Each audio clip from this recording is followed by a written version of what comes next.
caríssimo telespectador, caríssimo internauta. Pois bem, alguns dizem que o futuro não existe, e muito menos o passado, que só existe o presente. Eles dizem que o mundo seria um lugar plano assim, e que aqui ao mesmo tempo está o passado, o presente e o futuro. Mas isso é uma discussão para outro lugar. Só para dizer que a gente sabe disso. Mas o que nós sabemos é o seguinte: quando você se recorda do que você jantou ontem, você está falando do passado. Quando você diz que a semana que vem você pretende começar um regime para emagrecer, você está falando do futuro. Quando você diz eu estou aqui, você está falando do presente. É claro que o futuro pode estar daqui a um segundo, um minuto, mas a gente não pensa assim, a gente pensa que está lá na frente. É por isso que eu vou apresentar aos senhores agora a chave do futuro. Eu vou apresentar para vocês a chave que pode abrir a porta do futuro. Chama-se Éder Xavier. Por quê? Xavier tem uma família com 4 filhos adultos que estão cada um correndo a sua vida, tem uma experiência familiar. Ele sabe como é que nasceram essas crianças, como é que elas foram alimentadas, educadas. Ele tem uma experiência desse processo. Ele tem um dos mais importantes escritórios de advocacia da região do ABC e é um dos melhores advogados desta região. Então ele sabe, ele teve na faculdade de Direito, ele estudou, ele passou no exame de ordem, ele pratica advocacia todo dia, ele tem uma noção mais avançada de quem não tem. Ele é autor de 2 livros, escreveu 2 livros importantes e tem uma experiência de vida pública como vereador à Câmara Municipal aqui de São Caetano. Eu vou dar um exemplo mais simples possível.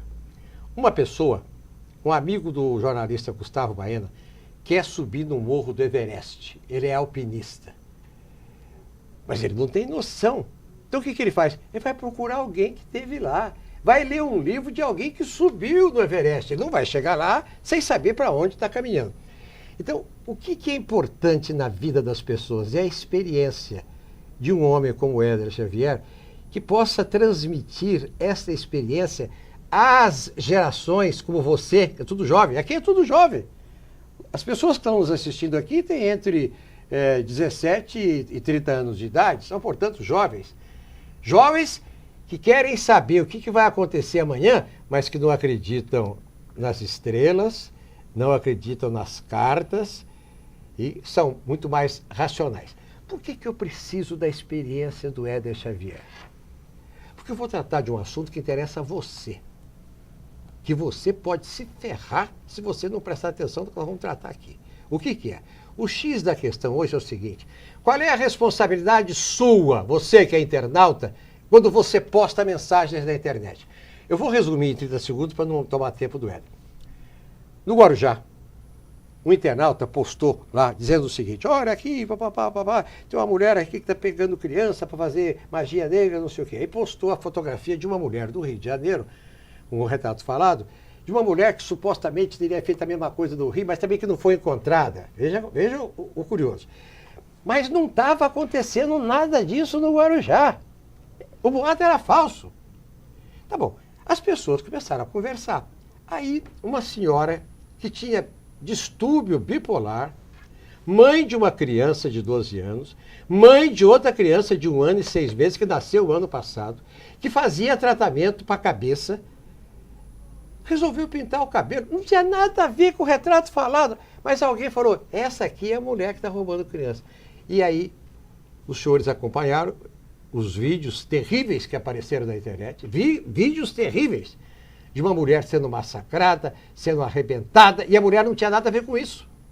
Doutor Éder, com a sua experiência, o que o senhor tem, qual é o X da questão aqui para os internautas?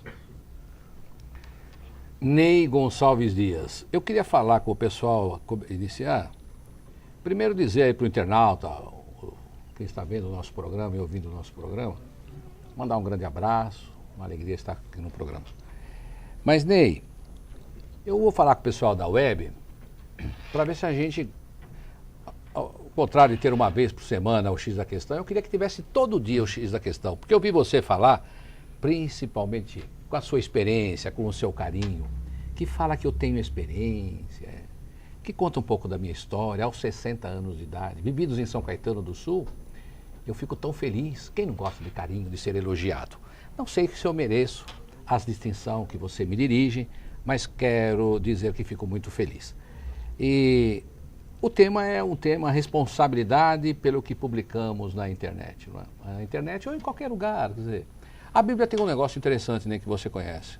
A língua incendeia uma floresta.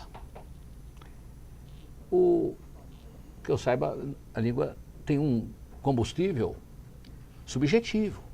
É o que ela emite. Também temos aquele conceito de que o que nós pensamos, nós somos, o que nós projetamos com as palavras. Nós temos realmente poder. Até não usamos aí, segundo a ciência, muito pouco da nossa mente. A mente pensa, a língua transmite. O que nós pensamos é o que nós devemos hoje no programa. E aqui tem um detalhe. De quem é a culpa pelas atitudes extremas ou extremadas tomadas pelas pessoas que partem para a justiça com as próprias mãos? Eu relato a você, né, você que é um homem aí que viveu a Globo, viveu tanto a comunicação, e eu vejo que você pensa nisso também. Nós estávamos na quinta-feira, não sei se foi na quinta-feira, aí no feriado que teve, o feriado do 1º de maio. Então nós estávamos numa casa aí, amigos, conversando um pouquinho, e entrou um programa da Globo, acho que das 18 horas, o jornal, eu não sei bem o horário. E trouxe a notícia de que lá no Afeganistão morreu 242 pessoas. Depois trouxe a notícia de que lá num condomínio, numa reintegração de posse, morreram não sei quantas pessoas. Depois que... Aí nós ficamos ouvindo aqui a perplexidade no momento. Poxa, mas que situação que a humanidade está, as guerras. Depois era lá num outro local. E aí entrou o intervalo. Voltou. Novamente. Então nós tivemos quase uns 15, 20 minutos. Morreu, foi assassinado, terremoto, morte, morte e morte. Isso na Globo. Outros canais também disputam a audiência, levando ao vivo todo tipo de violência. Então parece que nós estamos numa cultura, nós estamos no meio, Ney. Parece que é isso. Você que pode nos dar isso. Assim, da comunicação, há muito tempo. Só violência. Só violência. Então, eu me lembro em São Caetano do Sul, havia aí, como disse, há 60 anos, nasci aqui em São Caetano, tinha lá uns 7, 8 anos, portanto, 50 anos. Havia um senhor que tinha um táxi em São Caetano do Sul. E ele trocava até por galinha, por objeto, para levar as pessoas que precisavam ir rapidinho no hospital para São Paulo, porque aqui não tinha hospital, na cidade de São Caetano do Sul, naquele momento. E era um homem que todo mundo gostava, agradava, porque se tiver um problema nós vamos buscar ele rápido, porque era o único que tinha automóvel, era um táxi. E ele levou uma facada, ficou estribuchando até morrer. A cidade toda foi lá. Hoje você passa por um cadáver, você morreu tanto, morreu, todo lugar tudo morreu, morte, violência, estupro, todo tipo de coisa. E aí nós vamos comunicar. A língua não incendeia uma floresta, que nós conversamos, a mente no projeto.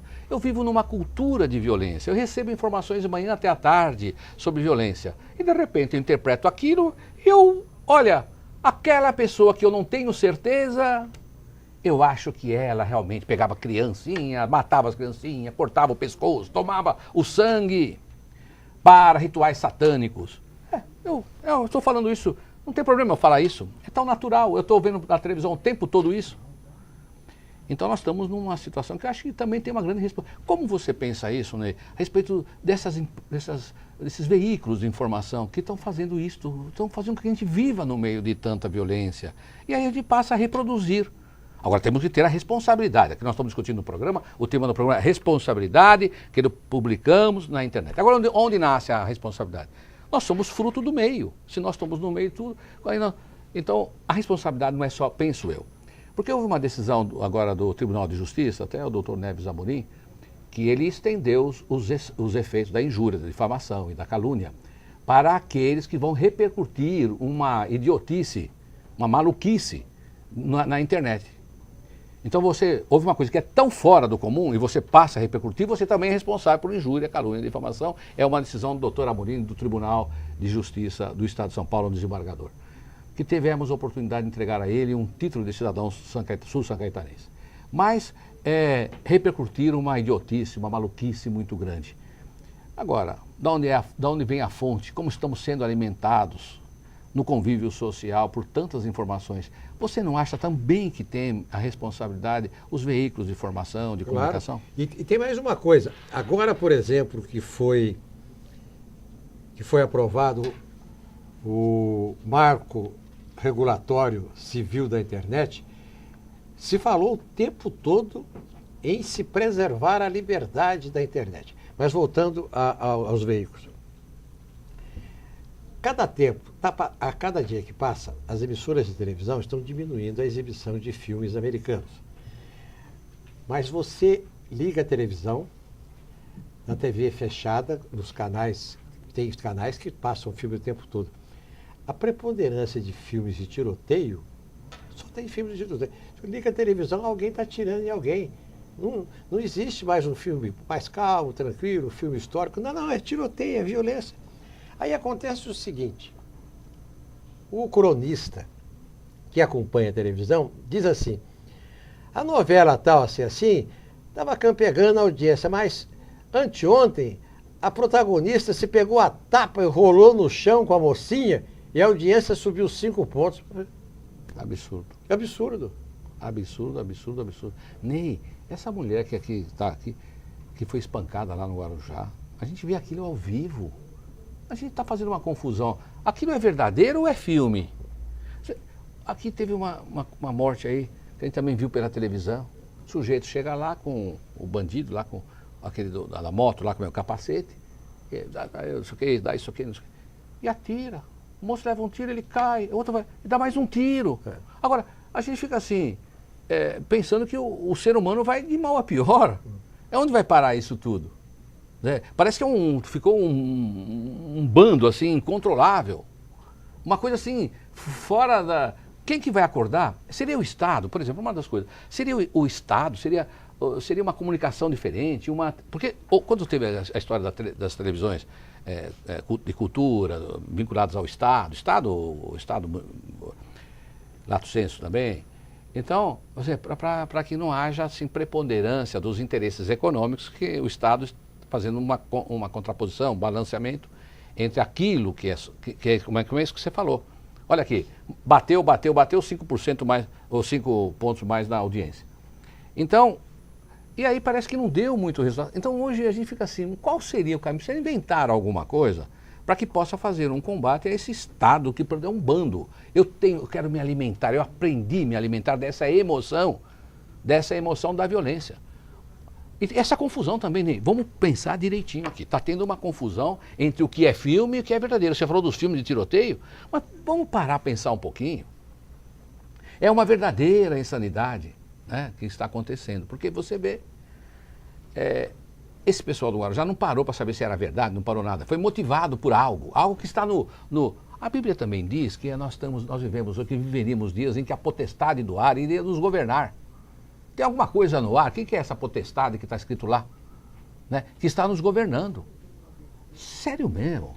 Verificar um sujeito e aquele passar uma vez, porque está dando audiência, senão ele não passava.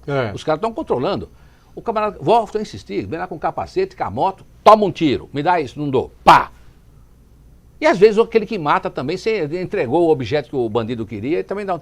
Agora o sujeito já caiu, ele não estava armado, depois ele entra na moto. Volta lá um pouquinho. Vamos lá. Pá. Bom, isso é uma única pessoa, o bandido que tem uma alma diabólica. Tá bom.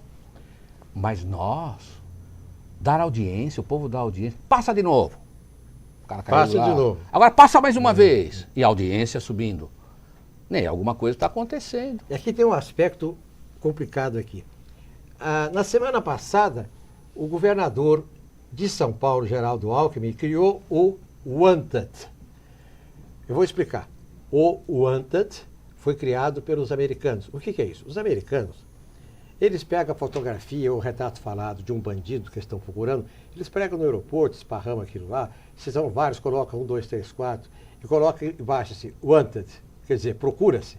E lá diz assim, se contar onde está, por exemplo,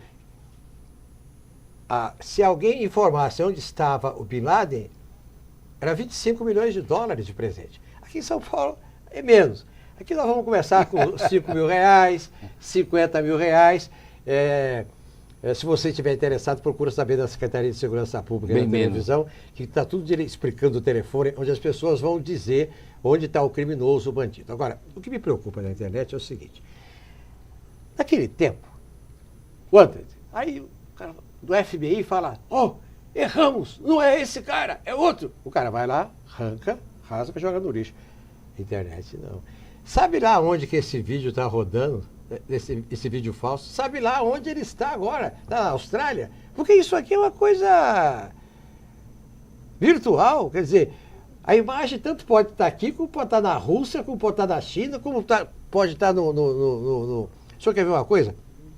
Quando o seu amigo, o professor Carlos, um economista famoso, como é que é? Carlos Corradi. Carlos Corradi. O maior engenheiro financeiro deste país. Quando o professor Carlos Corrales estava lá no seu escritório, há 20 anos atrás, todos os jornais tinham na última página a matéria policial.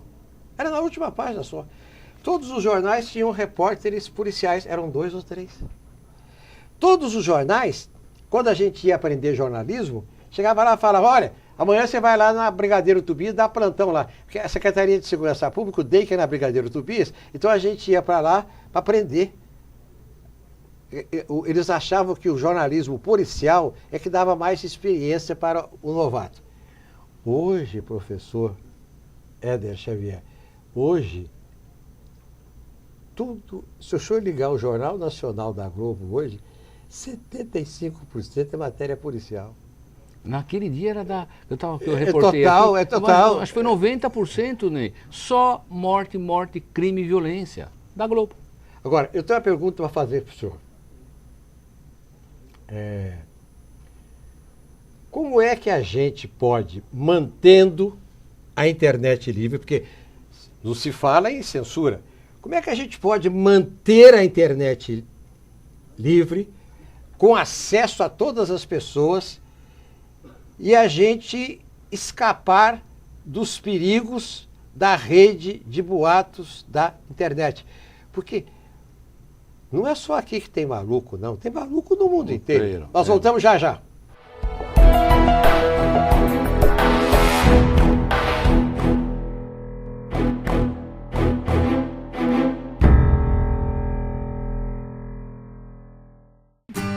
Café San Martín, o lugar ideal para tomar aquele cafezinho e ainda saborear lanches, salgados, doces e bolos deliciosos. São diversos sabores. Destaque também para o almoço, com pratos rápidos e saladas, opções variadas e preço acessível. Ambiente aconchegante e bom atendimento. Café San Martín, sua nova opção em São Caetano, Rua Amazonas 363, Loja 2, Centro.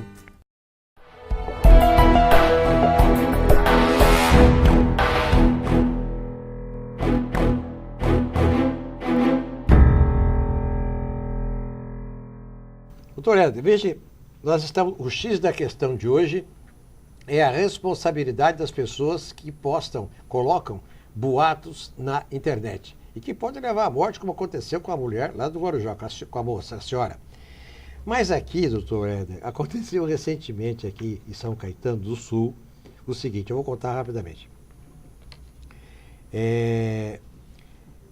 Colocaram uma mulher de branco, postaram a fotografia de uma mulher de branco. Olhando assim, dá a impressão que se trata de uma enfermeira. Aí vou colocar a seguinte notícia. No Hospital Santa Catarina, a enfermeira tal, assim, que está aplicando injeção para gripe e resfriado. Na realidade, ela está aplicando injeção com o vírus da AIDS. Isso aqui é São Caetano. Quer dizer, como é que alguém que está se tratando no Hospital Santa Catarina, internado lá, vai reagir com uma loucura dessa?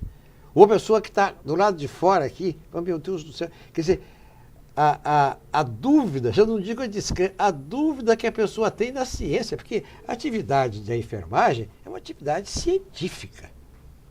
Ana Nery. Ela é um anjo, mas é também uma agente da ciência. de uma injeção que foi investigada, que foi... Como é que nós vamos sair dessa? Olha, no bloco anterior, eu fiz algumas considerações a respeito, assim, a sociedade vive num ambiente e numa cultura de informação, de alta violência. Então, de repente, nós entramos nessa onda, temos notícia de algo, colocamos na internet, sem responsabilidade, aquilo que vem como fruto da experiência do nosso cotidiano de conviver com a informação da violência. As redes de televisão, falando aquilo, tudo que nós conversamos no primeiro bloco. Mas queria ainda lembrar o seguinte, nós falamos de bandido, eu falei, bandido que leva o tiro, passa aquilo tudo, a gente fica com essa cultura, começa a escrever bobagem maluca como esse aqui aconteceu lá no Guarujá, como é esse caso aí da enfermeira, e começamos nós estamos nesse ambiente e vamos reproduzindo com a língua, com a letra, com a caneta, teclando a violência. Somos, parece que, parceiros dessa história toda. Mas queria dizer também que dá um outro lado. Eu amo você. Diz o moço para a namorada. Mocinho, jovem, você falou que aqui tem, os internautas são bastante jovens. Eu amo você, eu quero te beijar, eu quero te abraçar, eu quero fazer tudo com você, meu amor. O moço diz para a moça diz para ele. E estou numa boa. Então vou tirar uma foto de você, você vai tirar uma foto. Depois eles brigam, porque o amor às vezes nem dura para sempre, não é? Aí eles brigam. O menino, ou a mocinha, para se vingar do amor perdido, bota foto na internet das relações íntimas que ele tiver, destrói a moral da moça, mexe, faz uma confusão, família, absurdo. Então, a internet precisa ter responsabilidade mesmo. E quero dizer a você que nós estamos citando vários casos. Então, aquele que dá um tiro, que mata, que destrói porque é irresponsável, que publica na internet. Os veículos de comunicação que estimulam essa cultura. Aquele que está falando de amor também, que usa a internet para destruir. Porque às vezes é pior um boato desse em cima da gente do que um tiro. Então, esse é o ambiente. Você vê uma outra coisa, lá no passado, isso não vem de agora, vem do passado. Parece que nós tivemos uma notícia que aquele dono da escola base, houve lá um boato para cá, boato para lá, e de repente destruíram a escola base, mexeu com a vida, falando coisas de uma coisa assim terrível, pedofilia, um monte de conversa. Aí as pessoas vêm dizer assim, mas tem advogado, você contrata um advogado. Ele contratou, faz 20 anos que está correndo ação na justiça de perdas e danos, reparação, e até hoje não foi julgada. Ele morreu a semana passada, então, sem receber. Perfeito. O Globo, Record, Bandeirantes, será que não dá para pôr um pedacinho, em vez de 90%, como o programa que eu assisti lá da Globo, 90%, morte, não dá para pôr uns 10%, falar, ele também tem a responsabilidade da justiça? Boa ideia. Porque se tiver uma justiça também atuante, faz o contrapeso. Pronto, encontramos uma solução, Ney. Como modificar esse Estado? Você lembra que a gente falou no bloco anterior? O que o Estado fez? O Estado criou, para combater essa história, criou aquelas televisão educativa, etc. e tal, não deu muito certo não, porque a coisa prosperou. Então que o Estado obrigue a essas emissoras a colocar que a justiça, e que a justiça também venha a ser mais rápida, como contrapeso para essa situação aí que a sociedade, que o Estado tem que estar na frente. O Estado não é bombeiro que vai apagar fogo depois que incendiou. O Estado tem que ver como está reagindo a sociedade e andar na frente da sociedade. Então, objetivamente, que o Estado possa ser mais rápido e ágil na entrega da jurisdição. Mas então, voltando, o tema é responsabilidade. Reitero, como falei no bloco anterior, que o Tribunal de Justiça do Estado de São Paulo, através do eminente desembargador Dr. Neves Amorim, deu uma liminar, concedeu uma liminar, em que a responsabilidade, é importante para isto, para o internauta, definitivamente a Justiça do Estado de São Paulo, que está do Brasil, entende que se você repercutir coisa desse tipo, sem nenhum fundamento, você é responsável criminalmente. Então, tomar cuidado, viu, com o que nós estamos fazendo. Agora, boato com o potencial da rede internet, como você falou, está na Austrália, está no mundo todo. Precisamos ter também uma cultura mais humanista, interiormente, pensar, caramba, vou reproduzir, tenho coragem de, sem ter a certeza do que eu vou publicar, né, repercutir um fato dessa natureza. Como você disse, será exequível pensar, será que uma mente de que uma enfermeira, pode acontecer cada absurdo, mas que ela pegou lá um sangue com HIV e está aqui na cidade, passa aqui, a gripe não, toma essa aqui do HIV. Eu não sei se a gente pode repercutir isso, criar uma situação, encontra uma enfermeira, mata a enfermeira. É um absurdo o que está acontecendo, né? Eu acho, estou pensando bem aqui, a sociedade está vivendo um momento muito complicado com essa história aí dos boatos potencializados pela força de comunicação da internet. Um colega do senhor, o advogado Ayrton Cinto, que representa a família de Fabiane. Fabiane é a dona de casa, mãe de família, que foi assassinada. Parte da culpa pelo espancamento pode ser atribuída ao perfil noticioso Guarujá Alerta no Facebook. Porque aqui tem uma explicação para dar para o telespectador aqui da Amazônias, do Uruguai e do Paraguai. O negócio é o seguinte: não é um sujeito, o Pedro da Silva, sentou no computador e postou essa informação. Pessoal, não. É que esse perfil aqui é um perfil que existe, que dá notícias sobre o Guarujá. E que as pessoas que moram no Guarujá recorrem a ele. É essa a questão. É esse que torna... O perfil circulou o boato de que uma mulher estava sequestrando crianças para rituais de magia negra. E aí, veja a má fé. Veja a má fé do Guarujá Alerta. Coloca o retrato falado de uma pessoa que não tem nada a ver. E diz assim, se é boato ou não, vamos ficar alerta. Mas já plantou. Tá certo. Essa imagem, diz aqui o advogado do administrador do Guarujá Alerta, essa mesma imagem chegou à página por volta do dia 25 de abril, atribuída a uma mulher que supostamente sequestrava crianças para rituais de magia negra. É um negócio complicado. Quem que passou isso? Esse negócio aqui, professor, aqui tem uma coisa que está errada.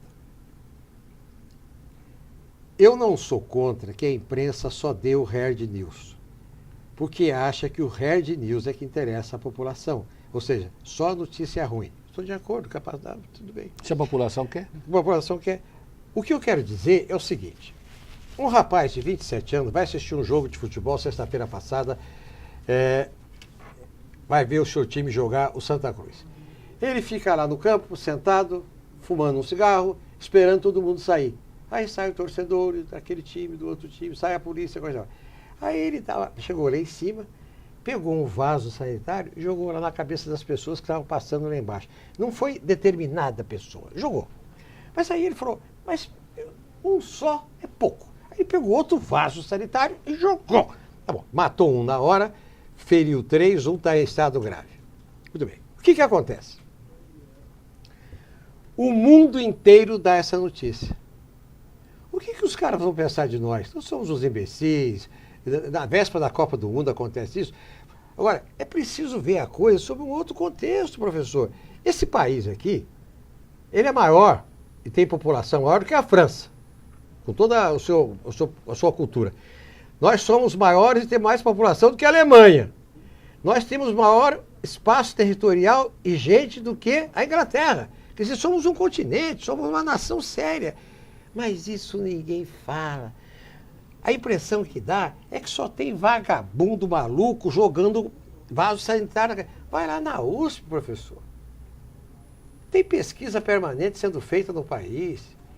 Vai lá na Embraer, continua os engenheiros fazendo pesquisa. Ninguém está dormindo aqui nesse país, está todo mundo trabalhando. A agricultura familiar, está todo mundo plantando, se virando para pagar. Mas isso não aparece, professor, só aparece o que é ruim. Que coisa, que absurdo. Então, eu vejo que a sua fala vem corroborar aquela tese que eu vinha comentando aqui, no sentido de que o Estado precisaria, o Estado, lato sensu, né, o governo federal, os Estados podem, salvo o melhor juízo, também legislar sobre isto, sobre comunicação. Não legislar no sentido de não dar aquilo que o povo quer. Porque se o povo quer, não tem jeito. Agora, legislar no sentido de que haja uma parte, um pedacinho, uma compensação, uma compensação dessa história. Nossa, o que o Brasil tem, naturalmente, independente da influência do homem, da natureza, tem tudo que o Brasil tem. Você vê aqui, um país tão grande, a miscigenação, a mistura das raças, tem um lado positivo. Nós temos uma criatividade que impressiona o mundo todo, na área do direito, na área de todos os conhecimentos humanos. Nós temos a miscigenação, as raças, mas tem esse outro lado de perfil de pessoas que tomam certas atitudes que podem impressionar realmente o mundo na questão. Nós tivemos um programa, né, que falamos sobre a Copa, que se estava preparado, não, nós tentamos, parece que houve entre nós uma decisão, um posicionamento a respeito que não era esse o momento certo de trazer a Copa para o Brasil, que a gente vai passar a imagem de uma porção de programa, e um país que vem lutando muito para mostrar para o mundo que ele já não é mais um país em desenvolvimento, um país desenvolvido, a economia quinta, sexta, será qual a economia do mundo, sétima, parece que é a sétima economia do mundo. Então você vê que nós fazemos um esforço para mostrar o Brasil verdadeiro, de brasileiros que trabalham, que se unem, que constroem, e às vezes um ato desse com a Copa, um vaso sanitário, privada também, né, que é uma pressão mais dura. Como é que ele será que estava solto aquilo? Ele teve a cabeça de soltar aquilo, arrancar aquilo, quebrar. Alguma coisa esse homem fez. Não, e jogar lá indistintamente. Vamos lá, é a violência que eu faço lá no estádio, que eu faço na internet. Oba, vamos ser violentos. Então tem esse lado mesmo. Agora, eu insisto mesmo que a gente precisaria ter uma situação mais assim do presente do Estado, no problema da comunicação, que nos estimula a violência. Mas, como o tema é a responsabilidade pelo que publicamos na internet, a responsabilidade, então, do Estado, a responsabilidade do direito, é isso que nós vimos hoje no programa. Da justiça ser entregue, a responsabilidade da justiça ser entregue com mais celeridade. Né? Agora, também tem nós temos responsabilidade, um pouco de humanismo nos nossos atos. Uma bobagem que vem, a gente vai potencializar. E aí não tem figura, a gente não sabe quem é, põe a foto de um qualquer. Né? Então, agora, você vê uma coisa, até que nós comentamos ali, eu acho que quem administra os grupos e as páginas no Facebook também tem que ter responsabilidade. Ele monta um grupo, ele tem que ser responsável. Nós estamos no começo do processo. Eu tenho quase que absoluta certeza de que algum promotor vai entrar com uma ação civil pública. Vai. O promotor público vai entrar com uma ação civil pública para verificar qual é a responsabilidade desse perfil do Guarujá aí. O rapaz lá que jogou o vaso já foi preso ontem. Possivelmente a sua prisão preventiva vai ser decretada. E ele já foi indiciado. Homicídio doloso, motivo torpe e surpresa. Eu acho que tem um pouco mais. Eu acho que é motivo crime hediondo. Mas isso é problema lá do norte. Mas, enfim, as ações estão correndo. Então que venha repercutir também, não só quando ele jogou o vaso, põe uma foto, e põe de novo, não, que venha repercutir também, que há justiça nesse país. E que então vamos repercutir isso. Agora, quero dizer para você, o problema do humanismo também, na responsabilidade que nós vamos publicar, que nós vamos agir, que a língua incendeia uma floresta, é o seguinte, espertalhões que estão dirigindo grupos, ou que são responsáveis pelos grupos, que administram grupos da internet, espertalhões. Porque o camarada que dirige um grupo ali tem que ter a seguinte sensibilidade. Espera um pouco. Talvez a subjunção, encaixe perfeito do fato à norma, que diz a calúnia, a injúria, a difamação, eu posso sair fora dela. Eu quero dar uma despertar, um mentido esperto. Eu escrevo assim, sabe o Joãozinho? Eu briguei com o Joãozinho. Sabe o Joãozinho? Olha, eu não quero falar nada. Mas ele chega sempre tarde em casa. O Joãozinho, não quero falar nada, eu não gosto de fofoca. Mas o Joãozinho tem só amiguinhos homens. Eu nunca vi o Joãozinho com uma moça. Na minha cabeça, quero denegrir a imagem da masculinidade dele. Como se isso fosse importante. Mas eu começo a falar isso tudo. Então eu não estou dizendo diretamente, mas estou plantando. Agora isso cai na boca do outro lá, que também tem raiva do Joãozinho, e fala lá uma porção de bobagem de maneira irresponsável. Na internet, nós estamos, como você falou, estamos começando, isso precisa ir muito longe, precisa aprimorar isso. Vem o tal dos fakes. Escrevem bobagem, esse que vai potenciar. Ou aqui, que prazer em destruir, através da potencialidade da comunicação, destruir a imagem. Olha aqui, então eu tenho prazer, o bandido tem prazer de dar tiro, o cara que está caído lá volta para dar tiro, que nós vimos no programa foi isso hoje. O prazer da televisão para ganhar dinheiro, botar tudo quanto é coisa de violência, né? O prazer do cara que joga lá em cima irresponsavelmente, com toda a responsabilidade a tal do vaso sanitário. A irresponsabilidade e o prazer das pessoas que dirigem Facebook, escreve, potencializar. A irresponsabilidade das comunicações que quer ganhar dinheiro. Tá? Olha, será, Ney, que o Apocalipse está certo? Estamos no final dos tempos? Será que precisamos de sofrimento tão intenso para avançar um pouco na frase? Precisa sofrer, até pedir água para Deus e avançar um pouco? A coisa está brava. Então, uma perguntinha para você no finalzinho do programa, viu? Seu Ney, com a sua experiência, você que falou tão bem de mim. No final do programa, se você quiser falar um pouquinho mais bem do Éder Xavier, fala assim, meu amigão Ney, que prazer estar no programa com você. Mas só pergunto, Ney, com a tua experiência, Ney Gonçalves Dias, o Apocalipse está certo? Nós está no final do tempo, rapaz? Eu acho que... E ainda não, né? Mas eu tenho a impressão que é uma época diferente, né? É uma época que... Veja o senhor, por exemplo, antes de Cristo, em alguns séculos, não tinha internet, nem telefone celular. Depois que Jesus Cristo veio na Terra e os judeus o pregaram na cruz e colocaram nas portas de Jerusalém para o povo ver, nós temos vivido 2000 anos, também sem telefone celular e sem internet, que só aconteceram na segunda metade do século passado, né? Quer dizer, eu tenho a impressão que a humanidade está vivendo hoje uma das fases mais confortáveis. Ó, luz elétrica, ônibus, automóvel, caminhão, avião, satélite, internet, telefone celular. Até a semana que vem com Éder Xavier, a chave do seu futuro. Até semana que vem com o programa X da Questão. Um abraço, nos vemos sempre em vitórias.